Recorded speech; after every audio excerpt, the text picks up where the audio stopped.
विमल बहुत परेशान था। उसे समझ में नहीं आ रहा था कि वो इस परिस्थिति से कैसे निपटे।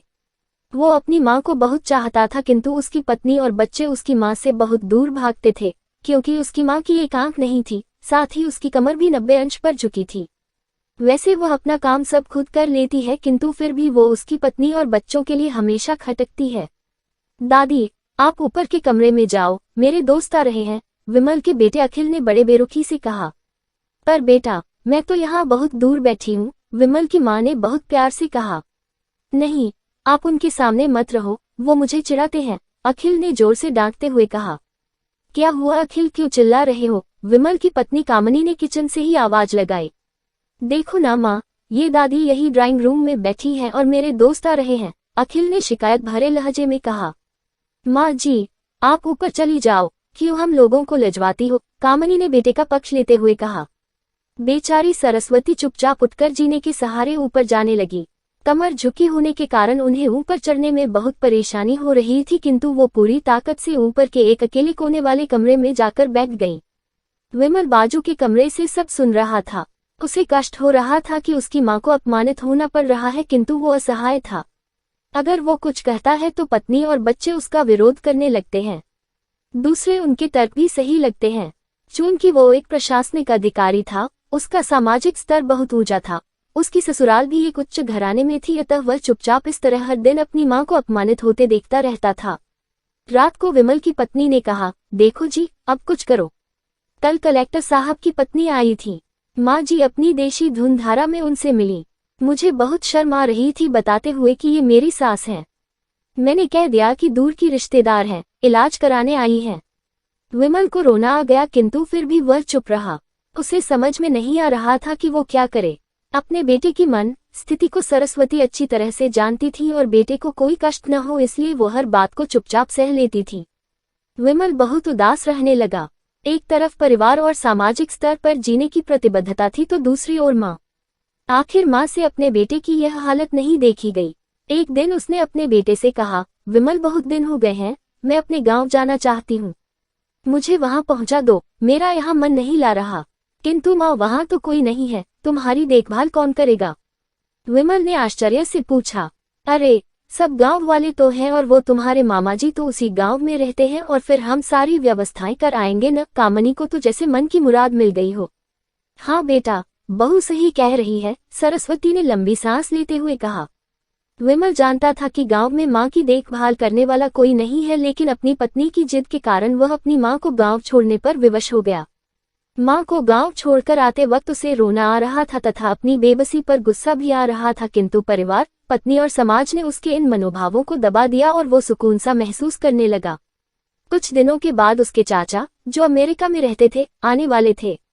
जब विमल बहुत छोटा था, उसके पिता जीवित थे तब वो भारत आए थे और उसके बाद वो अब भारत आने वाले थे।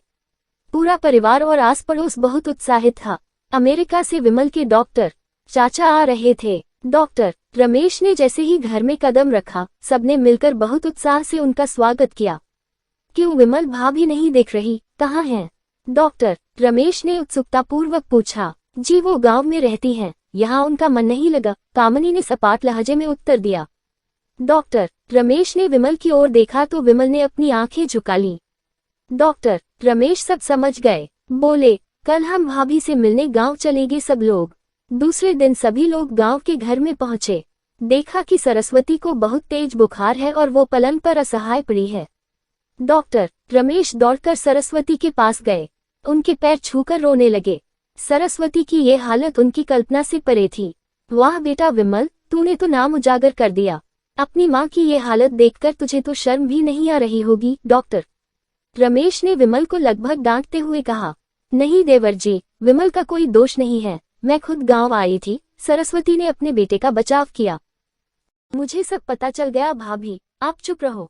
क्यों बहू, तुम्हें अपनी सास की कुरूपता पसंद नहीं है? समाज में तुम्हें नीचा देखना पड़ता है ना? डॉक्टर रमेश ने कामनी की ओर व्यंग्य से देखा। कामनी निरुत्तर होकर विमल को देखने लगी।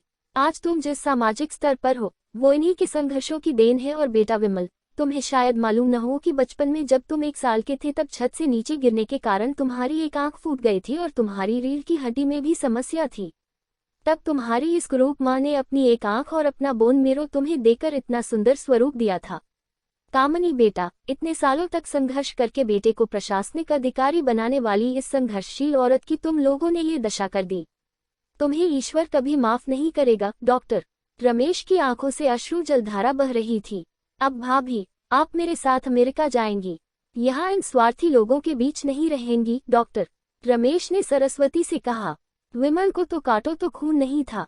डॉक्टर रमेश जो उसके चाचा थे, उन्होंने जो राज बताया उसके बाद तो विमल को यही लग रहा था कि उससे ज्यादा पापी इंसान इस दुनिया में कोई और है ही नहीं। वो दौड़ता गया और माँ सरस्वती के कदमों से लिपट गया। माँ, मेरा अपराध अक्षम्य है। मैं जानबूझकर चुप्पी साधे रहा, आपका अपमान करवाता रहा। अब सिर्फ आप ही उस घर में मेरे साथ रहेंगी और कोई नहीं। विमल ने आग्नेय दृष्टि से अपनी पत्नी और बच्चों को देखा। कामनी को भी बहुत पश्चाताप हो रहा था, किंतु उसकी हिम्मत नहीं हो रही थी कि वो सरस्वती से आंख मिलाए। सरस्वती ने कामनी की मन स्थिति को समझकर उसको पुचकारते हुए अपने पास बुलाया और विमल को डांटते हुए कहा, खबरदार, जो मेरी बहू को मुझसे अलग करने की कोशिश की तो तुझे ही घर से बाहर निकाल दूंगी। कामनी और बच्चों ने सरस्वती के पैर पड़ते हुए अपने व्यवहार पर माफी मांगी और मां के हृदय ने सबको माफ कर दिया।